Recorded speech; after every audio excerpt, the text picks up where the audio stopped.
Bonjour et bienvenue chers Alformers dans cette vidéo où l'on va pouvoir discuter des smart contracts.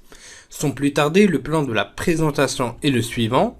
Donc tout d'abord, nous allons commencer par une petite introduction, suivie par les propriétés d'un smart contract. Et enfin, nous verrons quelques petits exemples qui nous mettront beaucoup plus dans le bain. Vu que cette notion, cette fois-ci, au niveau de cette présentation, nous allons la découvrir d'un point de vue, disons, amateur, donc de quelqu'un qui est en train de découvrir la blockchain, vu que ce chapitre est surtout un chapitre introductif à ce qu'on va pouvoir voir au niveau du deuxième et du troisième chapitre, c'est-à-dire qu'on va se focaliser sur les crypto-monnaies. Mais ça peut être vraiment un chapitre extrêmement intéressant pour les personnes ou les organismes qui souhaitent vraiment approfondir leurs connaissances dans la blockchain et faciliter leur propre processus. C'est-à-dire que au niveau de la prochaine formation, c'est-à-dire qui sera spécialisée dans la blockchain, nous verrons donc aussi comment développer ces smart contracts et pouvoir les implémenter dans des applications et dans des utilités, si on peut le dire, de tous les jours. Donc pour cette présentation, ça sera simplement une présentation de découverte et non une présentation pour approfondir les connaissances par rapport au smart contract qui reste vraiment un sujet extrêmement intéressant à discuter. Alors, faisons un petit tour déjà historique sur les smart contracts. Donc déjà, ça a été théorisé par Nick Szabo en 1990, qui fait quand même un peu plus de 20 ans. Donc la notion de base et l'objectif de base de ce chercheur était en fait tout simplement de pouvoir automatiser des tâches qui prenaient du temps et qui coûtaient quand même assez d'argent ou même donc un emploi. Donc de pouvoir les automatiser grâce à un programme informatique, c'est-à-dire à chaque fois qu'on a une condition qui va être présente, un fait, il y aura une action automatisée qui va pouvoir s'exécuter. Et par la suite, donc il y a eu un petit génie qui s'appelait Vitalik. C'est Vitalik, vous l'aurez reconnu, et on va en discuter plus en détail par la suite. Donc ce Vitalik-là, Vitalik Buterin, c'est en fait un programmeur qui est russo-canadien. Et en fait, un de ces jours, il s'est dit à un moment, ok, le Bitcoin, c'est bien, c'est parfait, mais il manque quelque chose. Donc c'est là, au fait, où on a vu naître donc l'Ethereum qui est venu aussi pour régler plusieurs problématiques qu'il y a au niveau du Bitcoin, et notamment celle des smart contracts, et qui a donc amené cette révolution. C'est tout d'abord un protocole de transaction qui est informatisé, à savoir que les smart contracts vont constituer aujourd'hui l'un des usages les plus prometteurs de la blockchain. Donc concrètement, en fait, il s'agit tout simplement d'un programme autonome qui va être, une fois démarré, va pouvoir exécuter automatiquement des conditions définies au préalable et inscrites dans la blockchain, tout simplement. Cette inscription, c'est-à-dire ces conditions qui sont sous format d'instructions conditionnelles de type if then, if else, c'est-à-dire si telle condition est vérifiée, alors telle conséquence va être exécutée, c'est ce qui va donc définir les termes de notre contrat ou contrat intelligent pour smart contract. L'apport donc de la blockchain ici va pouvoir consister à pouvoir générer de la confiance et de la sécurité nécessaire pour automatiser les phases déclaratives sans avoir recours à un tiers. C'est-à-dire à chaque fois qu'on va pouvoir disposer d'une certaine condition, c'est-à-dire par exemple si une personne arrive à 5 ans de fidélité par rapport à un abonnement spécifique ou bien par rapport à son assurance, automatiquement, on va lui verser un petit cadeau, par exemple, du montant de 10% de ce qu'il paye à l'assurance, par exemple, ou si, par exemple, il y a de la gel qui est tombée et que si cette dernière rentre dans le cadre d'une assurance avec un agriculteur, il n'y a plus besoin de faire une déclaration pour dire voilà, il y a eu de la gel dans ma région, j'ai eu des pertes, donc automatiquement l'assurance, grâce au smart contract, doit pouvoir effectuer des transactions à cette personne sans pour autant attendre des pièces justificatives vu que c'est un fait en fait. Mais on va en discuter beaucoup plus amplement avec un exemple beaucoup plus simple par rapport au troisième slide qu'on va découvrir ensemble. Mais il existe donc tout simplement des propriétés qui vont pouvoir concerner ce smart contract ou ce contrat intelligent. Et sans ces propriétés, nous ne pouvons dire que ce smart contract est confiant ou pas. C'est-à-dire si on peut vraiment faire confiance et le définir en tant que smart contract. Ces propriétés sont donc les suivantes. Donc tout d'abord, il doit être automatiquement exécutable, logiquement applicable et de manière pratique, sémantiquement sain et enfin sécurisé et impossible à falsifier. Pour mieux comprendre, je vous ai donc préparé un petit exemple extrêmement simple. Donc cet exemple est un exemple qu'on vit tous et à chaque moment, à savoir le voyage. Donc supposons qu'on a un petit voyageur qui demain va décider de pouvoir effectuer, disons, un voyage pour venir voir ou visiter un beau pays.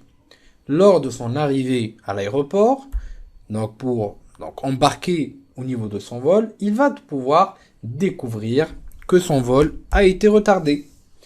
Normalement, et dans un cas de figure normal, c'est les assurances de voyage qui vont pouvoir se charger de soit rembourser une indemnité à cette personne, voire même, selon le temps de retard, lui rembourser carrément, donc beaucoup plus que son billet d'avion, tout simplement, ou simplement son billet d'avion. Donc généralement, ça va jusqu'à 600 à 700 euros d'indemnisation par les assurances de voyage.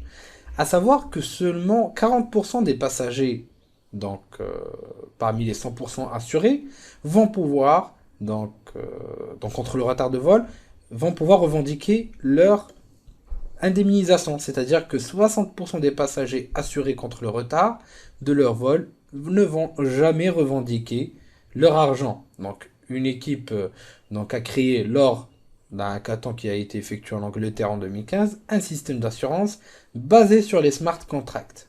C'est-à-dire qu'avec ce service, les passagers seront automatiquement indemnisés lorsque leur vol est en retard sans avoir besoin de remplir un quelconque formulaire, et tout ceci grâce à un smart contract. Et donc les entreprises, sans que l'entreprise ne doive traiter les demandes. Pour se déclencher, le smart contract se connecte à une base de données préétablie, c'est-à-dire la base de données des vols qui a été définie au préalable, qui est fiable, c'est le plus important dans tout ça. Et en l'occurrence, dans ce cas, une base de données de l'aéroport, et va pouvoir automatiquement rembourser aux différentes personnes leurs billets ou leur verser une indemnisation tout simplement de manière automatisée et sans compter sur la revendication des utilisateurs, c'est-à-dire des voyageurs, des papiers justificatifs et ainsi de suite. Donc ça peut prendre parfois même 6 mois pour avoir une indemnisation, voire plus même. Et donc tout ça, va faire perdre du temps aux voyageurs, ça va faire perdre du temps à la compagnie, vu qu'ils doivent fournir des pièces justificatives par rapport au retard de l'avion.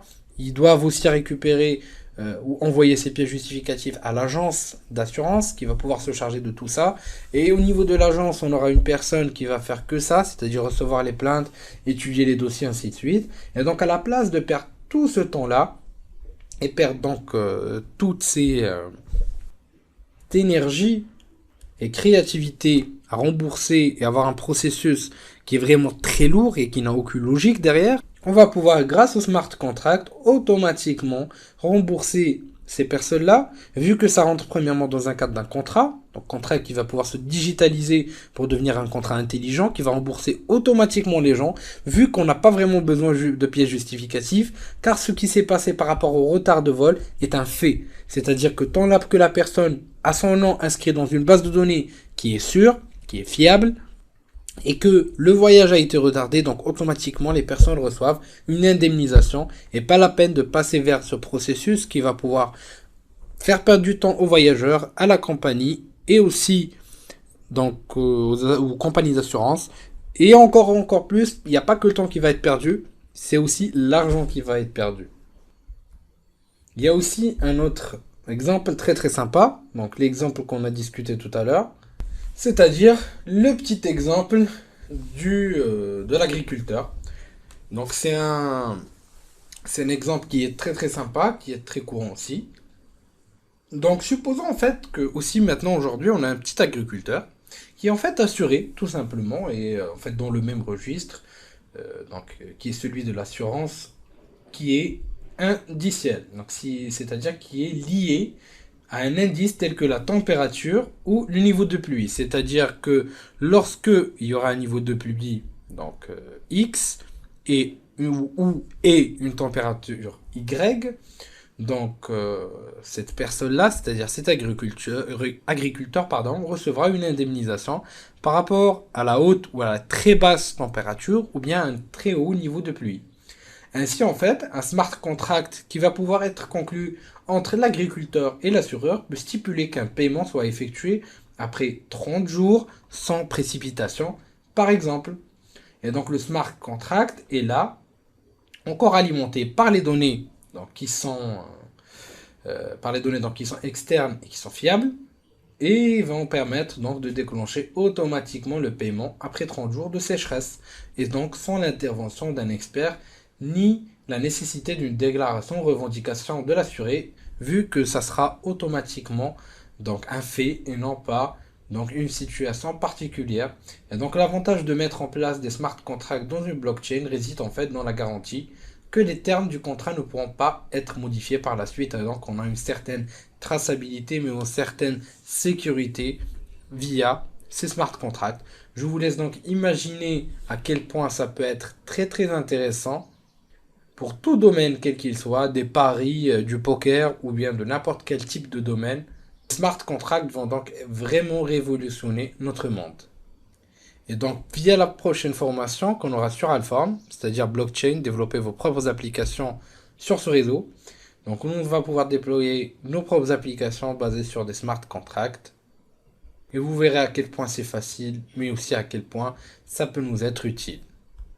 Je vous dis donc sur ce, merci de votre suivi et à la prochaine vidéo sur Alpha.